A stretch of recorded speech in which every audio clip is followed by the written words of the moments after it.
Olá, meus amigos, já estamos no ar aqui com o nosso Viva Voz pela rádio, pela TV Univale. Seja você aí muito bem-vindo mais uma vez ao nosso programa, uma produção dos acadêmicos do curso de jornalismo aqui da Universidade do Vale do Itajaí. E hoje é dia de Viva Voz Opinião, é isso aí, mais uma vez o Viva Voz Opinião aqui no nosso Viva Voz. Hoje a gente conta com a participação do professor Osmundo e também da professora Ediane. Já já a gente volta a falar com eles, porque hoje eu apresento o programa com o Melquiades Nascimento. Boa tarde, Melqui. Olá, boa tarde, Praxedes, boa tarde, professores. Você que acompanha a nossa programação, você pode participar da nossa programação através do vivavozunivale@hotmail.com ou através do nosso blog vivavozunivale.wordpress.com. Pode seguir o nosso programa pelo Twitter também, @vivavozunivale, e curtir nossa página no facebook.com/vivavozunivale. Tá certo, isso mesmo, Melqui. Bom, hoje aqui então nos nossos estúdios, não é? O professor Osmundo Saraiva, ele que é professor de conhecimentos gerais, né, em cursinhos, inclusive pré-vestibulares, aqui também em cursos de graduação dentro aqui da nossa universidade, e também a professora Ediane do Amaral Ferreira, ela que é professora no curso de comunicação social aqui nas habilitações aí de jornalismo, publicidade e também de RP, de relações públicas. Muito boa tarde, gente, muito obrigado por participar aqui do nosso programa. Boa tarde, Praxedes, é um prazer estar aqui. Boa tarde a todos, um prazer estar aqui de novo. Então, hoje o professor Flávio Ramos está desfalcando esse time, né, essa nova composição aí do Viva Voz Opinião, porque ele está de férias. Muito bem. Gente, sem dúvida nenhuma, agora o assunto mais relevante desses últimos dias foi, né, que acabou mexendo com a opinião pública no mundo inteiro, foi a reeleição do Barack Obama nos Estados Unidos, né? Como é que o professor Osmundo avalia essa vitória do Obama? É claro que a eleição americana tem um aspecto sui generis, ela é diferente de todas as eleições que nós estamos acostumados.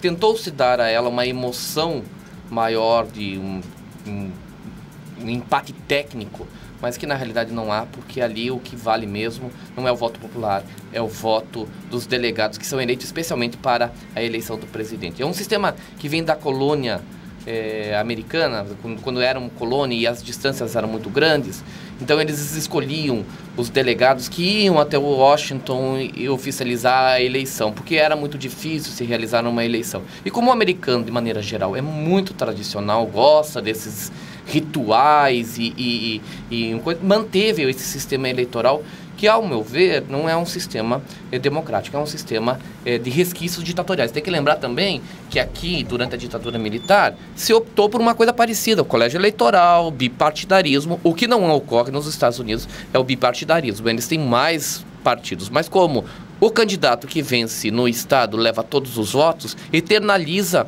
o bipartidarismo, ou seja, o que se torna bem relevante é o democrata e o republicano. Saiu uma pesquisa que mostrou que o brasileiro, 90%, votaria no Obama. Só que não há muita diferença ideológica entre republicanos e democráticos. Eles são muito próximos uns dos outros. Nós temos que notar uma coisa que tem acontecido desde a eleição do Bush pai até hoje. São 8 anos de republicanos, depois 8 anos de democratas, depois 8 anos de republicanos, depois 8 anos de democratas com o atual presidente Obama. Possivelmente por uma questão de mudança. E nesses 8 anos, quando um é eleito republicano, o Congresso, a Câmara fica democrata e o contrário também acontece. Agora o Obama vai governar um país sem a maioria na Câmara. Vai governar com maioria no Senado, mas o Senado se torna irrelevante nessa situação. Por isso ele convoca republicanos e democráticos para governar o país juntos. Eles sempre governaram juntos. É só uma troca de poder, na realidade. Não há uma diferença muito grande ideologicamente falando. Então não há uma diferença. A única coisa que o Obama fez de diferente, que os Estados não tinham, era um sistema único de saúde e acabou. Não tem mais nada. O último presidente que não ficou 8 anos foi quem? Jimmy Carter? Jimmy Carter, final da década de 70 para 80. Exato, acho que foi 80 exatamente, que ele perdeu a eleição para o Ronald Reagan. O Reagan ficou 8 anos. E o Carter era democrata? Democrata. O Carter era um plantador de amendoim na Geórgia e ele era um candidato diferente. Ele até declarou que acreditava em existência de vidas extraterrestres e que teria visto um disco voador, talvez por ele ser tão exótico, né? E sincero. Ser tão exótico, ele não foi reeleito. Mas a gente tem que notar o seguinte, o Carter hoje é um democrata e é respeitado a sua opinião. É bem respeitado. Ele viaja aí, né? Viaja, faz palestras, e ele tem um projeto de construir casas populares no mundo inteiro. Ele criou uma fundação para fazer essas construções no mundo inteiro, em países subdesenvolvidos e tudo mais. Então, é um democrata respeitado no mundo inteiro, né? Ele é respeitado. Ele veio aqui fiscalizar nossas eleições na época da mudança da ditadura para a democracia brasileira. Eu acho que o apoio da comunidade europeia para o Obama também é importante. Acho que ele vinha construindo uma política internacional importante e eu, particularmente, fiquei feliz com a vitória dele. Torcia para que ele ganhasse e acho que era importante ele dar continuidade a esse trabalho que ele vinha fazendo, né? Mais 4 anos, pelo menos, para... O Obama está numa situação que mais ou menos seria o Tancredo Neves quando ele assumiu o país. O Tancredo Neves, quando deu a primeira entrevista coletiva, ao comentar a situação econômica que o Brasil se encontrava muito ruim na época, e os Estados Unidos estão numa situação econômica parecida com a do Brasil no final da ditadura, ele quebrou um lápis e disse assim, o Brasil é esse lápis.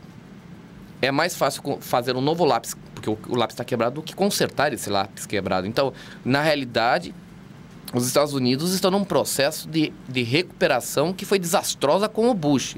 E o americano, ainda bem que lembrou um pouco da situação. O Bush filho, no caso. Bush filho, né? Que foi um desastre econômico. Você tem uma ideia, o Clinton passou para o Bush um superávit primário de 26 bilhões de dólares, pequeno para um país do porte dos Estados Unidos. Mas o Bush passou para o Obama um déficit de 14 trilhões.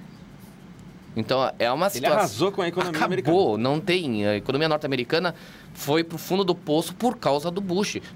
As duas guerras que eles tiveram. Só a guerra do Iraque custou 3 trilhões de dólares e a do Afeganistão 2. Então, só essas duas guerras já acabaram com a economia norte-americana. E isso porque... Decisões totalmente equivocadas. Equivocadas. É claro, ele é daquele... Os republicanos são ligados assim. Vamos conquistar popularidade com uma guerra ou com algum combate, alguma coisa. Essa é a filosofia, é isso que ele passa para o mundo, de maneira geral. Mais ou menos o que fizeram aqui, está completando 30 anos agora, a Guerra das Malvinas. A Argentina estava num descalabro econômico, o que ele fez para tentar levantar e manter os militares? Uma guerra. Só que errou, né? Foi guerrear com a Inglaterra, devia ter guerreado ou com o Chile ou com o Brasil, né? Como eles tinham planos.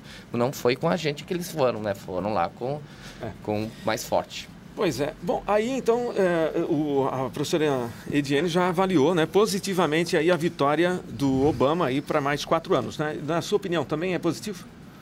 Olha, eu acho nós que... aqui, para nós. Aqui tem alguns aspectos na economia que o democrata é positivo e tem alguns aspectos que não é tanto. Eles são protecionistas. Os democratas geralmente são protecionistas.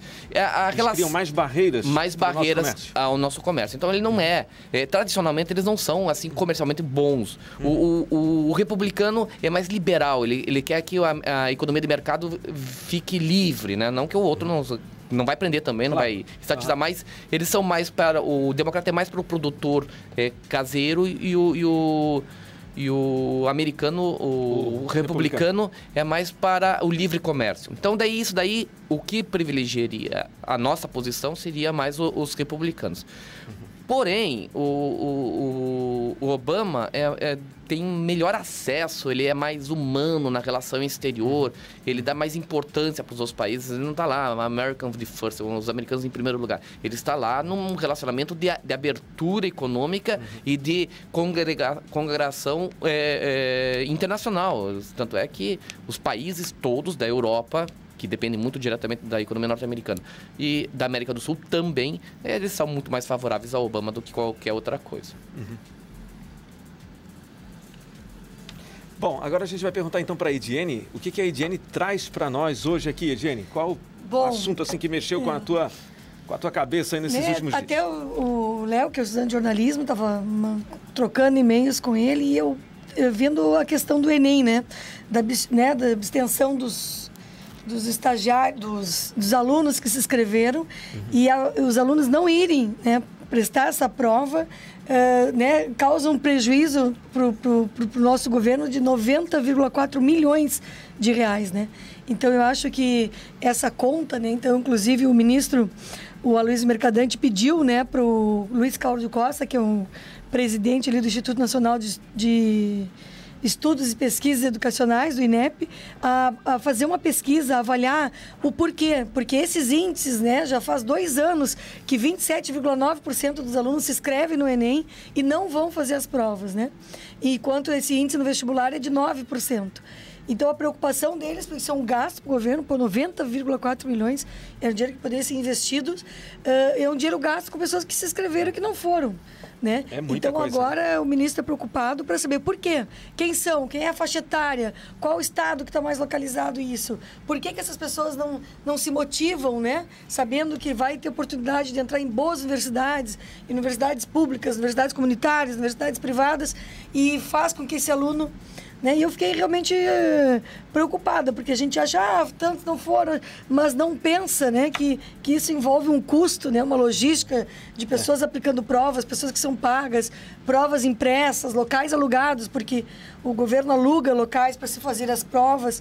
Então, tudo isso mexe uma máquina que não é simplesmente uma decisão, hoje eu não vou, não estava afim. Isso é uma responsabilidade, né? Eu acho, e ele, né, aponta que vão ter políticas para que isso diminua, e eu sou completamente a favor. Eu acho que as pessoas têm que ter uma responsabilidade, não pode ser simplesmente hoje estou afim, amanhã não estou. Eu concordo plenamente com a professora Ediene. Eu acho que ainda o Enem tem uma característica de que ele não é acreditado nas escolas, assim, que... principalmente assim, escolas de ensino médio que estão preparando, ele não é acreditado plenamente, porque 63% ou 64% da prova é direcionada às ciências humanas e ao conhecimento das ciências humanas, e as escolas estão preparadas, essas escolas estão preparadas para o vestibular nos moldes antigos, que eram as ciências exatas, que eram mais privilegiadas. Então, o currículo das escolas está completamente errado, não estão aplicando no Enem. E os professores, claro, que não estão muito bem preparados, eles desincentivam ao aluno fazer o Enem. Eles dizem que isso não serve, que o Enem não está sendo adotado, que ele não vai. Mas a grande tendência é a adoção do Enem, só que nós teríamos que fazer uma reforma estudantil na base da nossa educação. Ela não, do sistema que está, nós estamos num híbrido entre o sistema de vestibular, que deve estar acabando daqui a uns tempos, eu acho que não dura 2 ou 3 anos, talvez, ou talvez um pouquinho mais, para um sistema de áreas de conhecimento, que é o caso do Enem. Os alunos, uma vez eu vi um Nobel de Física falando, o estudante brasileiro é o que estuda mais física no mundo, mas o que menos sabe. Então, a gente tem muito conteúdo, é muito conteudista em algumas áreas e pouco conteudista em outras. E isso daí vai ter que se adaptar ao que é hoje. O aluno vai ter que escolher uma área de conhecimento. Essa que é a grande realidade. Bom, gente, agora vamos continuar falando, né, sobre escolas. Porque tem dois assuntos aí bastante polêmicos agora nos últimos dias, né? Nessa semana, a casa daquela menina Isabela Faber, lá em Florianópolis, aquela que criou uma página no Facebook, Diário de Classe, para reivindicar até melhorias na escola onde ela estuda. Enfim, a casa foi apedrejada. A avó dela, que tem sérios problemas de saúde, acabou sendo atingida, né, inclusive, por uma pedra no rosto. Queria saber a opinião de vocês sobre essa história, né? Porque muito tem se falado, né, sobre essa história. Essa menina, ela começou isso aí já faz alguns meses. 3 meses. Né? E num primeiro momento todo mundo elogiou, num segundo momento todo mundo desceu o sarrafo na menina, dizendo que ela já estava se passando, que já estava falando bobagem de repente, né? Qual a opinião de vocês sobre esse assunto? É complicado, não é delicado, né? Eu acho que a liberdade de expressão sempre deve ser... Prevalece. Acho que... E uma menina que tem como é que eu vou te falar? Uma iniciativa política... Posicionamento. Um posicionamento político, né? No sentido, né? de ação, de exercer a sua cidadania, eu acho importantíssimo, né? O problema é como... Não é que seja problema, às vezes se dá um foco... muito exacerbado, e as pessoas que não estão acostumadas com um pouco de democracia né, talvez reajam de outra maneira. Eu acho que essas agressões que acontecem a ela são muito de cunho da convivência pessoal, dela estar, né, com destaque na mídia. Que a gente fica imaginando o que essa menina também deve estar passando nesse momento, porque agora ela é o diferente. Né? Eu penso que as autoridades, os diretores da escola, eles têm que ponderar o que ela fala, a comunidade, a opinião pública, tem que, ao ler o diário, ao ler as manifestações, ou quando ela expõe algum professor ou algum colega, as pessoas têm que ter senso crítico e fazer uma peneira daquilo que está lendo. Não se pode usá-lo como uma única fonte de informação e sair desligando o professor. Eu acho que ela a liberdade de expressão é dela, ela tem todo o direito e as pessoas têm que ter senso crítico a estarem consumindo e divulgando o que ela publica, né? É que foi um boom, né? Muito grande, foi muito rápido, né? A explosão toda, né? Mas acho importante, assim, o papel dela, inteiro, né, Praxedes? Acho que é importante, ela tem 13 anos. Será que eu li o teu blog do teu filho, que eu sempre te digo que ele escreve super bem, o João, e eu fico encantada com essa geração que senta, que escreve, que não tem medo, e de repente a nossa geração tem tanta coisa bonita para escrever, fica com pudor, talvez eu não escreva tão bem, talvez eu erre uma vírgula, e não se expressa. Eu acho que essa geração que está vindo com ferramentas como o blog, eu vi o filho dele escrever 7 anos um blog, eu digo, meu Deus, era parágrafos e parágrafos. Então isso aí, o valor disso, de querer escrever, não tem. Então assim... Independente do que, se ela está certa ou errada, ela tem que ser defendido o direito dela poder falar. Pois é, será que o Estado já não foi omisso ainda nessa questão? O Estado foi omisso já na educação, porque se a escola estava naquele estado, o Estado já estava omisso. Então ela só colocou o dedo na ferida. O Estado tem que assumir a sua parcela de responsabilidade nos erros que ele cometeu, como ela também. Se cometeu algum erro, tem que assumir esses erros. Agora, ela tem que ter todo o direito de falar. Não é uma pedra que vai calar. Tem que lembrar que Jesus Cristo segurou... Eu não sou cristão. Ele segurou uma pedra contra uma prostituta que estava sendo apedrejada. Então ele falou que atire a primeira pedra quem não tem pecado. Então a gente tem que ver que isso daí, a gente tem que defender a democracia das pessoas. Ela tem todo o direito de falar. Posso não concordar com o que ela fala, mas ela tem tem que defender. E na verdade, eu acho que às vezes as pessoas têm dificuldade de... Porque eu fico pensando, se ela fosse para um talk show, se ela fosse para um programa de reality show, ela ia ser o bambambam da escola. Mas ela escolheu... né, ter uma voz política. E aí é complicado. As pessoas têm dificuldade de lidar com lideranças. E lideranças juvenis, né? Que são aqueles que são destemidos, que vão e que não têm amarras políticas ainda. Então ela tem Ela provoca ciúmes dos colegas, provoca ira dos professores e provoca a raiva do governo. Quer dizer, ela está indo contra a maré. E ela é óbvio que ela vai receber uma... Mas agora, num Estado democrático de direito, nós temos que defendê-la de qualquer custo, mesmo que eu não concorde. É verdade. Bom, a gente vai fazer um breve intervalo. Já já a gente vai falar sobre uma outra questão polêmica também, que é chip em camiseta de aluno. Já já a gente fala sobre isso aqui no nosso Viva Voz Opinião de hoje. Até já. Já estamos de volta aqui com o nosso Viva Voz. Hoje o Viva Voz Opinião, um programa especial onde os nossos convidados debatem os assuntos mais importantes dessa semana. Bom, gente, vamos abrir esse segundo bloco, né? Só rapidamente falando aí sobre uma questão polêmica que surgiu lá no Distrito Federal, numa escola do Distrito Federal. O pessoal implantou na camiseta da rapaziada, né, numa escola pública, um chip. Aí a gurizada vai entrando pela porta, ela já vai recebendo presença. É uma maravilha. Por um lado, você não precisa ficar fazendo chamada, e todo mundo que é professor sabe o inferno que é fazer uma chamada, muitas vezes, né? Na verdade, porque tem que gritar, falar muito alto, é uma coisa de louco, né? Mas, enfim, qual a opinião de vocês sobre isso? Ele recebe o chip quando... Ele recebeu uma camiseta no chip. Tem chip na camiseta. Se ele prestar a camiseta pro colega. Pois é, vai virar uma aula de cabides daí no caso, né? Não, eu também pensei nessa mesma alternativa. Eu penso assim, eu acho que essa questão da... Se fosse ainda digital, né? Eu penso que, apesar dessas iniciativas isoladas, assim, que a gente acha meio... Tão inovadoras, né? Eu acho que a gente vai caminhar para esse tipo de... Dentro das escolas de estação, acho que eu tenho uma visão, assim...